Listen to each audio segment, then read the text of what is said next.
Well, Canada's top judges are putting their vacations on pause. They'll be back in the Supreme Court tomorrow for a rare summer sitting to settle a disputed result from the last federal election.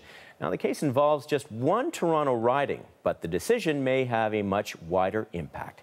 Leslie McKinnon has that story tonight. Leslie.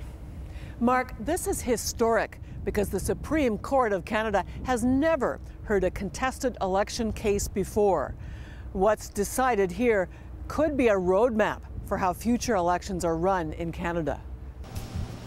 Three-time Liberal MP Boris Chevsneski, owner of the Future Bakery in Toronto, lost in Etobicoke Centre by just 26 votes. He used his own funds to fight his case. In court, he cited serious errors made by Elections Canada staff at the polls, that paperwork containing proof of identification and citizenship for dozens of voters had gone missing. And this was in a sample of just 5% of the riding.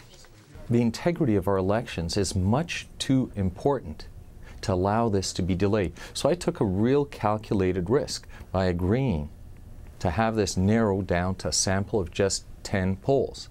The lower court judge threw out 79 ballots and nullified the election, saying there was just no way of knowing if those voters were qualified to vote.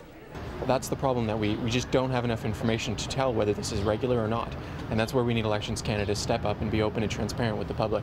The people of Etobicoke Centre. Conservative MP Ted Opitz is appealing the overturning of the election in his riding. He didn't want to comment, but in documents filed at the Supreme Court, he says, "We should have faith that Canadians are honest when they present themselves to vote on Election Day until it is proven otherwise."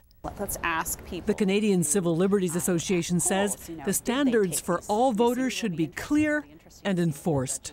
The public has to have confidence that the election is being conducted in a fair and impartial manner on the day, and that all the rules are being applied to the voters across the board. And when they go and count the ballots, that the ballots are in the box, reflect the free will of the voters of that riding. The Elections Act says that contested election cases must be expedited. So the Supreme Court has come back from its summer break just for the half-day hearing tomorrow. A decision is expected relatively soon, one that could possibly lead to a by-election within months. Mark? Thanks, Leslie. Leslie McKinnon at the Supreme Court in Ottawa tonight.